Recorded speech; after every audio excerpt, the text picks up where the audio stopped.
जय हिंद दोस्तों। तो चलिए ऑप्टिक्स का नेक्स्ट लेक्चर स्टार्ट किया जाए। हम क्वेश्चन देख रहे थे, है ना। तो कुछ क्वेश्चन बचा हुआ था, एक दो क्वेश्चन, उसको देख लेते हैं। और आपको बोले थे कि बनाइएगा, तो ठीक है। अगला जो क्वेश्चन है पढ़ लेते हैं, अब इसको बनाइए। A plane mirror is placed 22.5 centimetre in front of a concave mirror of a focal length 10 centimetre. Find where an object can be placed between the two mirrors so that the first image in both the mirror coincide. ठीक है। ये plane mirror placed किया गया है कितना centimetre पे, 22.5 centimetre पे, किसके, इन फ्रंट ऑफ कॉन्केव मिरर। ठीक ना। एक कॉन्केव मिरर है और उसके सामने एक प्लेन मिरर ऐसा कुछ रखा गया है ना। और ये एक्सिस बना लीजिए इसका। ये दोनों के बीच का जो डिस्टेंस दिया हुआ है 22.5 सेंटीमीटर, सेंटीमीटर में ही है ना। ठीक है। इन फ्रंट ऑफ कनकेव मिरर और फोकल लेंथ 10 सेंटीमीटर। इसका जो फोकल लेंथ है, ये मान लो इसका फोकस है, ठीक ना। और ये सेंटर है। चूँकि देखो ये बड़ा है, ये फोकस और ये सेंटर। तो फोकल लेंथ जो दिया हुआ है, इसका डिस्टेंस जो दिया हुआ है 10 सेंटीमीटर ये दिया हुआ है, ठीक ना। Object can be placed between the two mirrors so that the first image in the both mirror coincide. दोनों मिरर का कोइंसाइड करना है। तो देखिए, इस सेंटर से अगर हम बाहर लेंगे तो इमेज जो है हमारा इस साइड में बनेगा फोकस तक, है ना। फोकस तक हमारा इधर ही बनेगा, लेकिन सेंटर से अगर इधर लेंगे तो इसके बीच में बन जाएगा। और प्लेन मिरर ऑलवेज किधर बनाएगा, पीछे ही बनाएगा, है ना। प्लेन मिरर तो हमारा इमेज कहीं पे पीछे ही बनाएगा, इसके बीच में कहीं लेना पड़ेगा। इधर लेंगे तो प्लेन मिरर बनाएगा ही नहीं, क्योंकि इसका इधर रिफ्लेक्टिंग सरफेस है ही नहीं, है ना। तो ऑब्जेक्ट आपको सेंटर और फोकस के बीच में रखना है ना, ताकि ये भी पीछे बना ले और ये है रियल इमेज बनाएगा पीछे, है ना। तो दोनों कोइंसाइड करना है, समझ गए।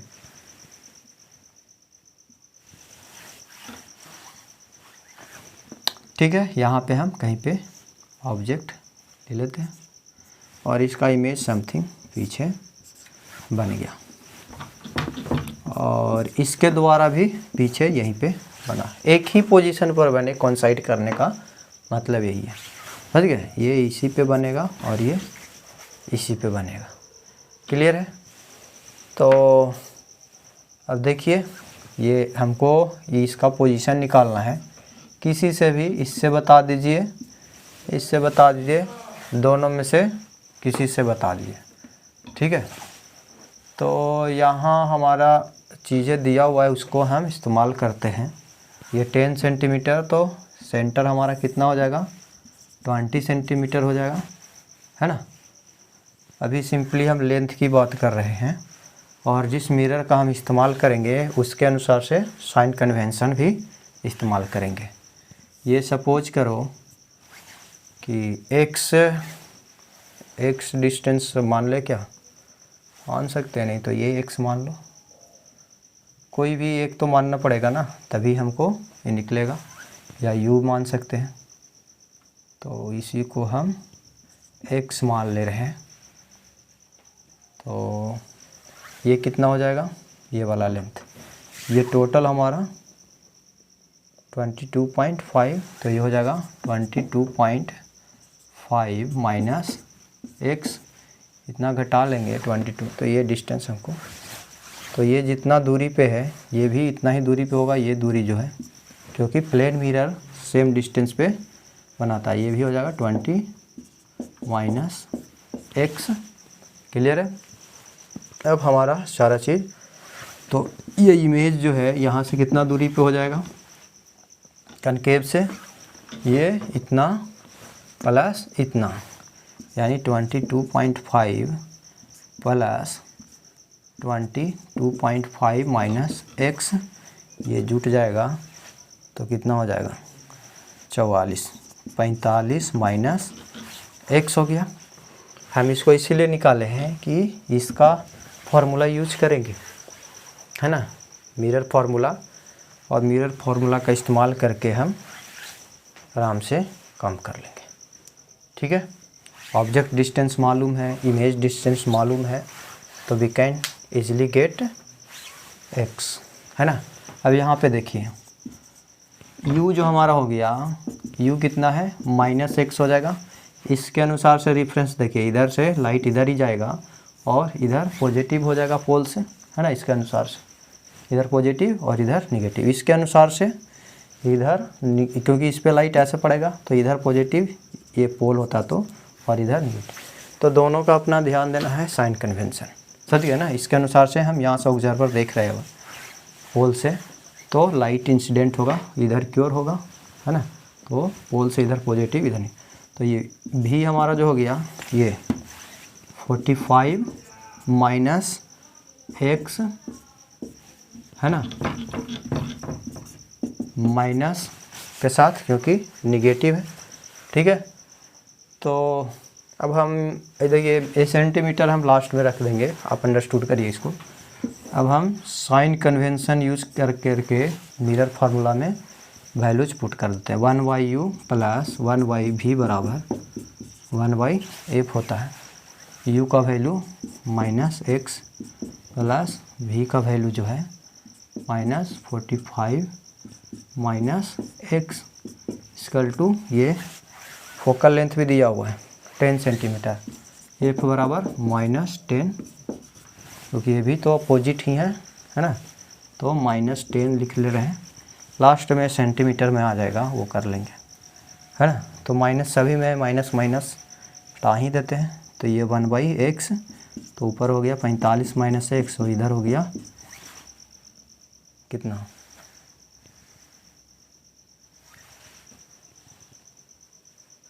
ठीक है। नहीं तो पहले कर लीजिए, आपको ना समझ में आए तो 1/x plus 45 minus x 1/10, LCM हो गया इसका x, 45 माइनस एक्स, और ये 45 minus x plus x equal to 1/x, x cut गया और 45 बच गया, क्रॉस मल्टीप्लिकेशन कर दीजिए, तो 45x equal to x 45 minus x, clear है। तो 45x इक्वल टू हमारा कितना हो गया 40, ओह सॉरी यहाँ 10 है ना, ये गड़बड़ वही कह कि x का ये 10 हो जाएगा ना, तो ये हो गया हमारा, कहाँ गया ये जो बचा हमारा, ये x कटा, तो 45/x 1/10, अब इसको क्रॉस कर देंगे तो यहाँ 45 होगा, और ये हो गया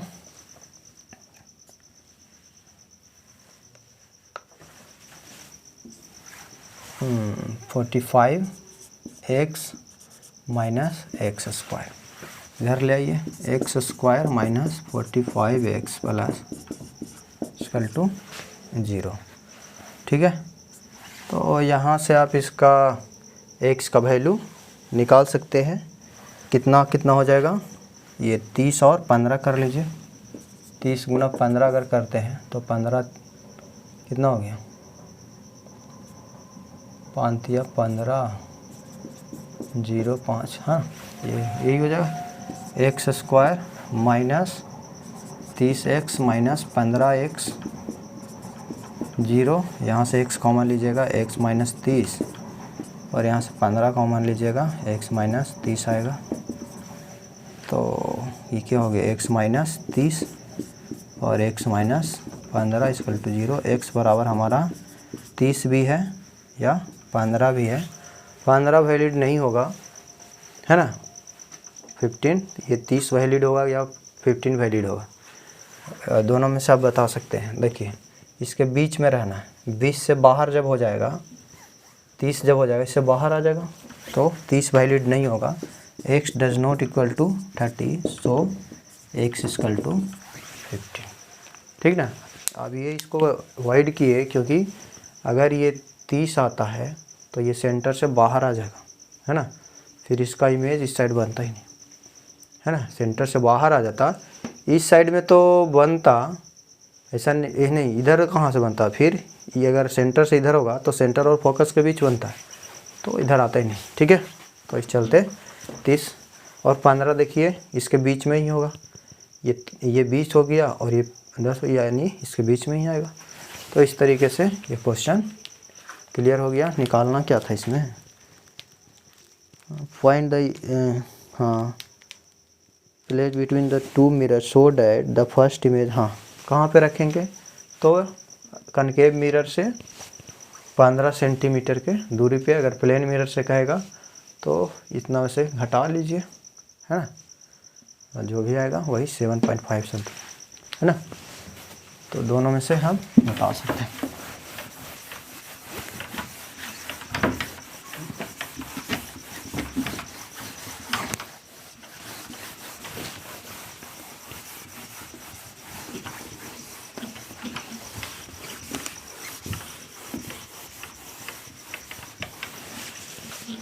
नेक्स्ट दो क्वेश्चन है, एक क्वेश्चन और है उसको भी कर लीजिए।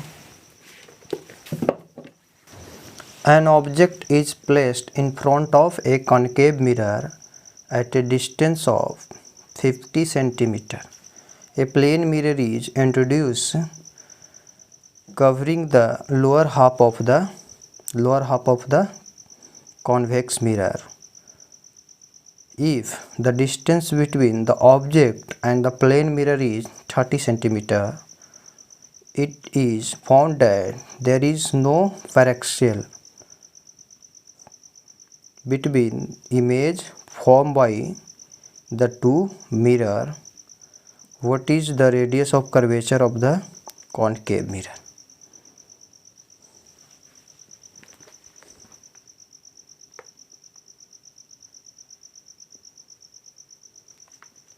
ठीक है, देखिए इसको बनाइए, आप बनाने का कोशिश करिए।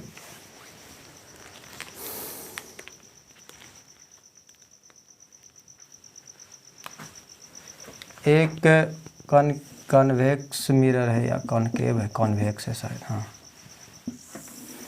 और एक प्लेन मिरर ऐसा कुछ इसके हाफ लोअर हाफ को कवर कर रहा है, ऐसा रखा हुआ। एक ऑब्जेक्ट है कहीं, इसका इमेज बन रहा होगा, ठीक है, इसका इमेज ये ऐसे होगा ना, और दोनों फिर कोइंसाइड कर रहा है, यही कर रहा है, देयर इज नो, कोई दोनों में अंतर नहीं है, ठीक है, वो कह रहा है इमेज में, तो दोनों सेम जगह पे, अंतर नहीं, वो कहने का मतलब एक पोजीशन पे बन रहा होगा इमेज, इसका मतलब। तो ऐसा कुछ दिया हुआ है, और ये दोनों के बीच डिस्टेंस भी दिया क्या, an object is place in front of the, एक ऑब्जेक्ट है, हाँ ये ऑब्जेक्ट डिस्टेंस, इसके बीच जो है 50 सेंटीमीटर दिया हुआ। ये प्लेन मिरर इंट्रोड्यूस किया गया लोअर हाफ में। If the distance between the object and the plane mirror is 30, इसके बीच का जो डिस्टेंस है वो 30 सेंटीमीटर दिया हुआ, ये दिया हुआ। What is the radius of curvature, इसका रेडियस ऑफ कर्वेचर का रहा। मान लो ये एफ है और ये इसका रेडियस ऑफ कर्वेचर है, तो इमेज कहीं यहाँ पे बन रहा है ना, इसके द्वारा तो वर्चुअली बनता है ना, ये भी वर्चुअली बनाएगा, और हमको से आर पूछ रहा है, रेडियस ऑफ कर्वेचर, इसका क्या होगा। कोई नहीं, सिंपल क्वेश्चन है। देखिए ये 30, तो इसका इमेज भी उतना ही दूरी पे बनेगा, यानी ये जो है ये 30 पे ही होगा, यहाँ से प्लेन मिरर से। क्लियर है ना। और देखिए ये हमारा 50 है और ये कितना है, 30 है। तो उससे हमें क्या फ़ायदा होगा, यहाँ से देखिए ये डिस्टेंस हमको मालूम हो जाएगा। ये पोल है कॉन्वेक्स का, कॉन्वेक्स मिरर का, ये 30 और ये पूरा 50, तो ये 20 सेंटीमीटर। क्लियर है।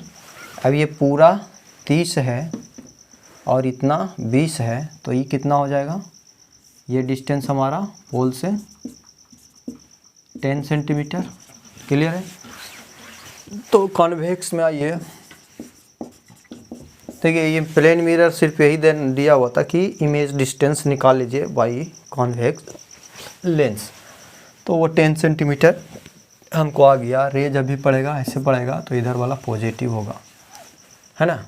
और यहाँ से यू जो दिया हुआ है, ये दिया हुआ है 50 सेंटीमीटर विथ माइनस, क्योंकि ये पोजिट होगा। और ये भी जो आ गया हमारा 10 centimetre along the incident ray. तो कर्वेचर निकालना है तो फोकस निकाल लेंगे by the help of mirror formula, 1/u plus 1/v बराबर 1/f। u का वैल्यू,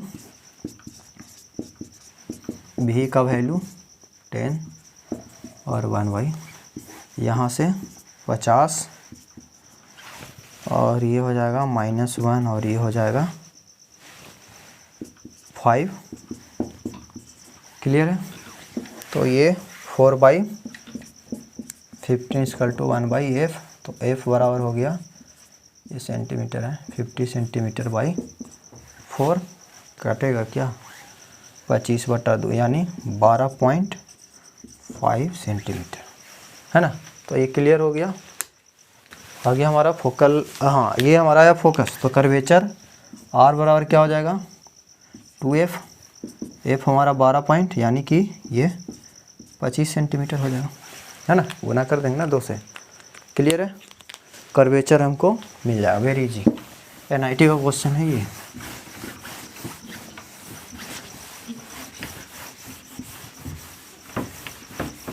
कितना इजी होता है।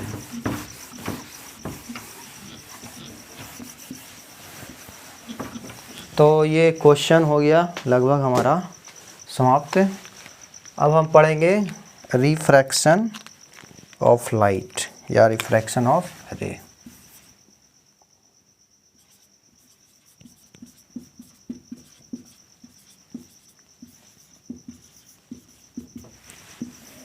रिफ्लेक्शन हमने पढ़ लिया, रिफ्रैक्शन ऑफ लाइट हम देखेंगे। रिफ्लेक्शन हमने देखा था, है ना। तो देखिए रिफ्रैक्शन होने के लिए हमें 2 मीडियम की ज़रूरत होगा और दोनों मीडियम जो है ट्रांसपेरेंट होना चाहिए। समझ गए ना। ट्रांसपेरेंट मीडियम किसको कहते हैं, जिसमें लाइट जो है प्रोपेगेट कर सके, लाइट चल सके। जैसे कंडक्टर कहते हैं ना, तो इलेक्ट्रिसिटी यानी करंट फ्लो हो सकता है ना। चार्ज उसमें फ्लो करता है, उसको कंडक्टर बोल देते हैं। उसी प्रकार से लाइट जिसमें ट्रेवल करेगा वो हमारा ट्रांसपेरेंट होगा, है ना। या लाइट को वो कंडक्ट करने वाला मीडियम होना चाहिए। ठीक है।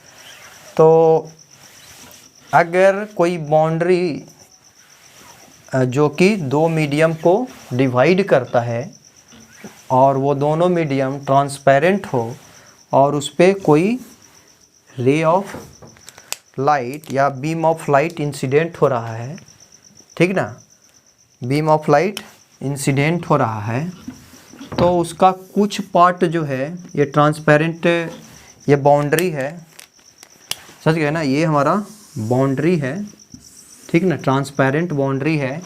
और ये मीडियम 1 है और ये मीडियम 2 है, ठीक ना। और ये दोनों मीडियम को मिलाने वाला बाउंड्री है, जैसे एयर हो गया और फिर वाटर हो गया, तो उसको मिलाने वाला एक बाउंड्री लाइन होगा, ठीक ना। और ये दोनों मीडियम हमारा ट्रांसपेरेंट है, ठीक है। तो some part of ray return in the same medium with some rule and regulation या with some rule and that phenomena is known as reflection of light. हम पहले पढ़ चुके हैं, समझ गए ना। देखिए रिफ्लेक्शन तो होना ही है, रिफ्रैक्शन हो रहा है, उसमें भी रिफ्लेक्शन कुछ एनर्जी का होगा। तो एक बीम आया, बाउंड्री पे पड़ा दो ट्रांसपेरेंट मटेरियल का, तो कुछ है जो सेम मीडियम में रिटर्न हो गया, ठीक है। कुछ है जो सेम मीडियम में रिटर्न हो गया अपने नियम के अनुसार से हमने पहले पढ़ा, ठीक है। तो उसको हम बोलते हैं रिफ्लेक्शन ऑफ लाइट। कुछ जो है, हाँ नॉर्मल पहले बना लेंगे, और कुछ जो है दूसरे मीडियम में चला जाता है, ठीक है। कुछ है जो दूसरे मीडियम में इन कर जाता है, तो with some rule and regulation, दूसरे मीडियम में भी जाएगा तो ऐसे ही नहीं जाएगा, कुछ नियम और कानून के साथ ही जाएगा, ठीक है। तो इस फिनोमेना ऑफ लाइट को हम बोलते हैं रिफ्रैक्शन, समझ गए ना। तो हम कहेंगे कि किसी दो मीडियम के बाउंड्री पे, और वो दोनों मीडियम ट्रांसपेरेंट है, और उसके बाउंड्री पे अगर a beam of light incident होता है तो सम पार्ट सेम मीडियम में गया, उसको रिफ्लेक्शन कहें विथ सम रूल, एंड कुछ पार्ट जो है दूसरे मीडियम में चला गया है, तो उस फिनोमेना को हम कहेंगे, और वो भी कुछ नियम के ही तहत, तो उस फिनोमेना को हम क्या कहेंगे, रिफ्रैक्शन ऑफ लाइट। और ये भी कुछ नियम के साथ होगा, हम आगे देखेंगे। स्नेल्स ने उसका नियम दिया है कि कैसे दूसरे मीडियम में लाइट इन करता है, किस नियम के तहत, ठीक है। अब दूसरे मीडियम में जो लाइट इन कर रहा होगा उसका डायरेक्शन चेंज हुआ होगा। देखिए रिफ्लेक्शन में भी डायरेक्शन चेंज हो गया, ओरिजिनली ऐसे जाना चाहिए था रिफ्लेक्शन में, रिफ्रैक्शन में भी चेंज हुआ। दूसरी बात है कि इसका स्पीड भी चेंज हो जाता है, जो लाइट का जो स्पीड है, जो रे इसमें गया, इसमें कुछ था और इसमें कुछ रहेगा, समझ गए ना। तो हम कहेंगे the direction and the speed of light will also change in refracted रे, समझ गए ना। रिफ्रैक्टेड रे में जो होंगे उसका स्पीड इससे कुछ अलग होगा, डायरेक्शन तो देख ही रहे हैं, या तो इधर नॉर्मल की ओर बेंट होगा या तो अवे भी बेंट हो सकता है। ऐसा नहीं हम कह रहे हैं कि इधर भी जा सकता है, समझ गए ना। तो वो देखेंगे किधर जाएगा नहीं जाएगा। अभी फ़िलहाल हम नॉर्मल की ओर शिफ्ट किया, ये नॉर्मल है हमारा, है ना, और ये इधर नॉर्मल पूरा ये लाइन हो गया। ये हमारा इंसिडेंट रे होता है, ये आप जानते हैं, और ये रिफ्लेक्टेड रे हो गया, और ये रिफ्रैक्टेड रे, ठीक है। ये एंगल थीटा आई था, और ये तो हम जानते हैं ये एंगल ऑफ रिफ्लेक्शन, ये एंगल ऑफ इंसिडेंट। बस इसको हमको जानना है, angle between normal and reflected ray जो होगा एंगल ऑफ रिफ्रैक्शन कहलाएगा, ये theta I, angle of refraction, ठीक है। तो ये हमारा एंगल ऑफ रिफ्लेक्शन कहलाएगा, क्लियर है। तो रिफ्रैक्शन क्या है, एक लाइट का फिनोमेना है जो क्या बतलाता है कि लाइट अगर दो ट्रांसपेरेंट मीडियम के बाउंड्री पे पड़ता है तो कुछ सम पार्ट ऑफ एनर्जी इन कर जाता है दूसरे मीडियम में, या सम पार्ट ऑफ रे दूसरे मीडियम में इन कर जाता है विथ सम रूल, तो उसको कहते हैं refraction of light. And in this process the direction of light and speed of light will change, ठीक है। उसमें इसका डायरेक्शन और उसका स्पीड है जो चेंज हो जाता है, ये फिनोमेना जो कहलाया रिफ्रैक्शन। रिफ्लेक्शन ऑफ पहले भी पढ़ चुके हैं और वो हमारा क्लियर है, ठीक है। तो ये हो गया इसका डेफिनेशन। अब हम कुछ चीज़ पढ़ते हैं रिफ्लेक्शन को और अच्छे से जानने के लिए।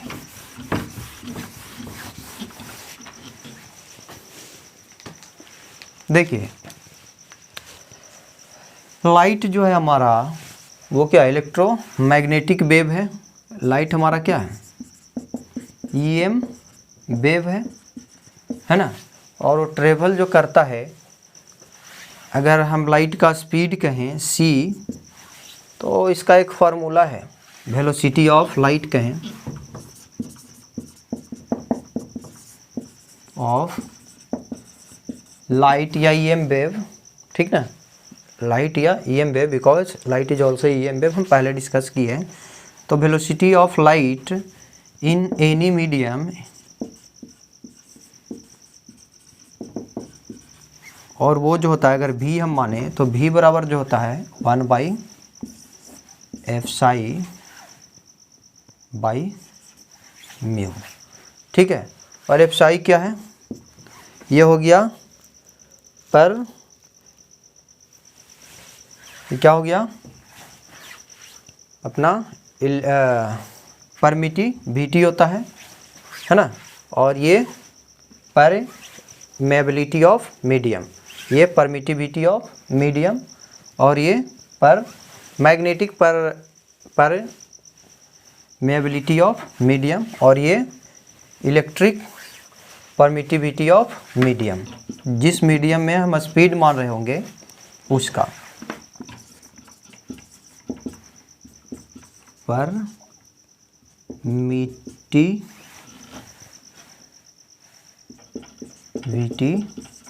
Of medium, permittivity of medium. और म्यू जो है मैग्नेटिक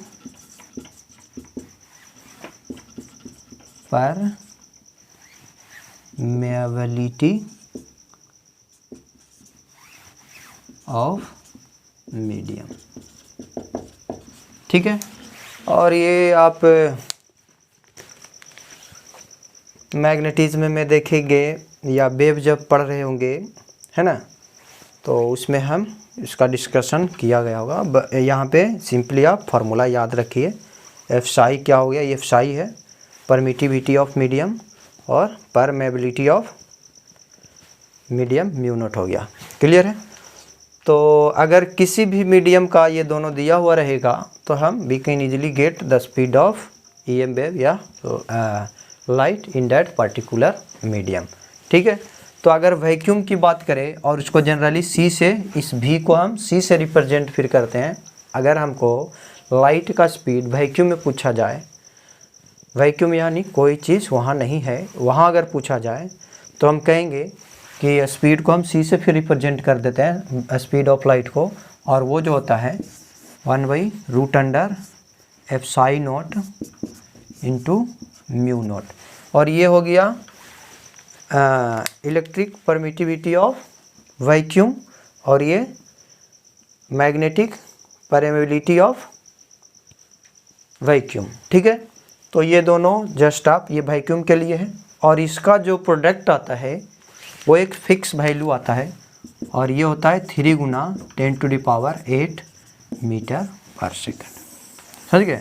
जब ये वैक्यूम की बात होगा तो ये दोनों का जब प्रोडक्ट निकालिएगा, इसका वैल्यू आपको मैग्नेटिज्म में मिलेगा, ये इलेक्ट्रोस्टैट में इसका वैल्यू मिल जाएगा, और इसका मैग्नेटिज्म में, ये दोनों का प्रोडक्ट करिएगा तो इतना वैल्यू आएगा, ठीक है। तो ये वैक्यूम के लिए है, अलग अलग मीडियम का अलग अलग होगा, ये दोनों का प्रोडक्ट समथिंग अलग आ सकता है।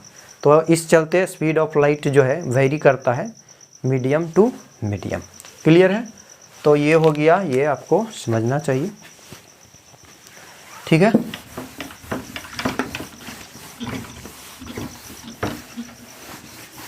अब एक है रिफ्रैक्टिव इंडेक्स। एक जो अगला जो टॉपिक है रिफ्लेक्शन ऑफ लाइट, तो समझ ही रही है, अब रिफ्लेक्शन ऑफ लाइट में ही सारा चीज़ आएगा। अगला जो है, अगला जो टॉपिक है रिफ्रैक्टिव इंडेक्स। रिफ्रैक्टिव इंडेक्स जो है ये क्या है,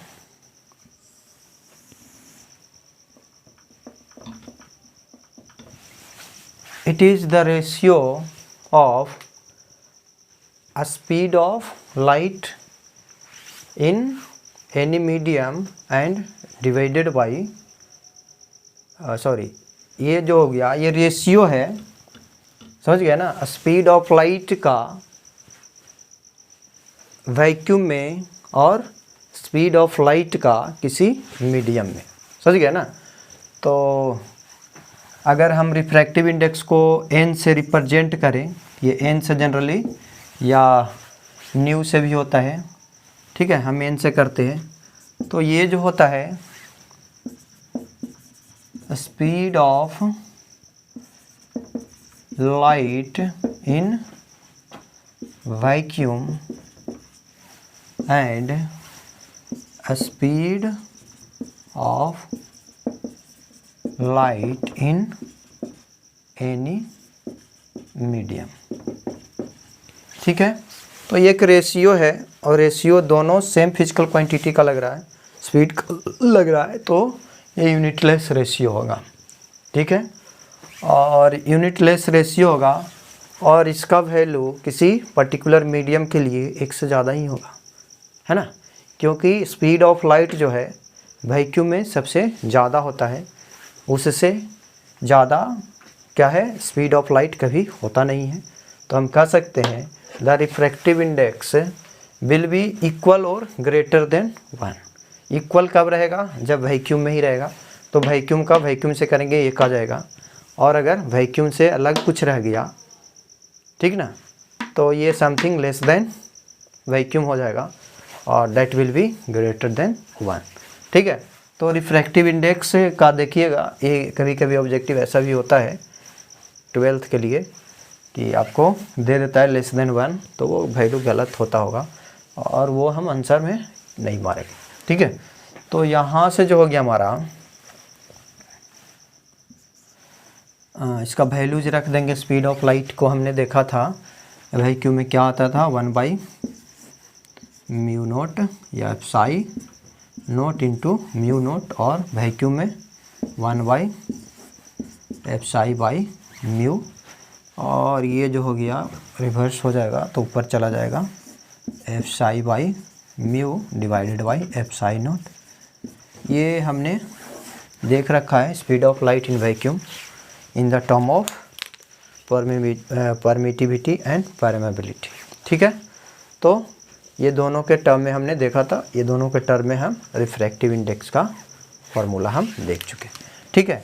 चाहे अब अगर n बराबर कहेगा तो हम कहेंगे c/v, समझ गए ना, velocity of light in vacuum, velocity of light in any particular medium, यानी किसी मीडियम का अगर हमको रिफ्रैक्टिव इंडेक्स पूछेगा, है ना, तो हम कहेंगे कि उस मीडियम में वेलोसिटी हमको मालूम हो।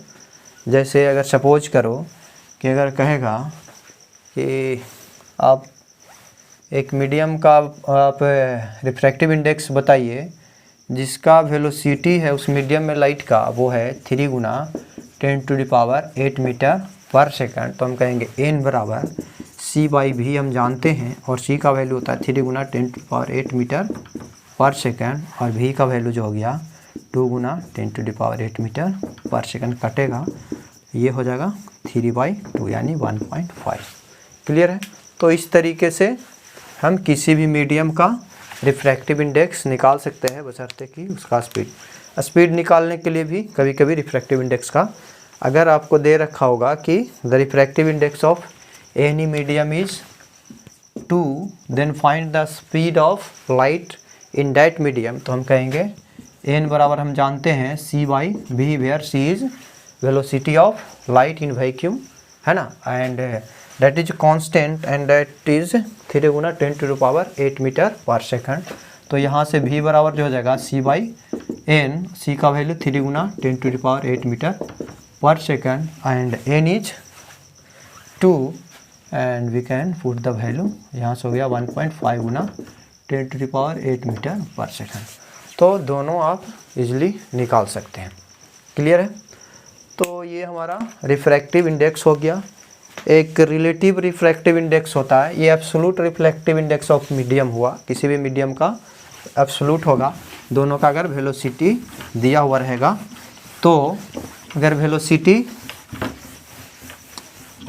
मीडियम का दिया हुआ है तो उस मीडियम का हम एब्सोल्यूट रिफ्रैक्टिव इंडेक्स निकाल सकते हैं। एक रिलेटिव रिफ्रैक्टिव इंडेक्स होता है,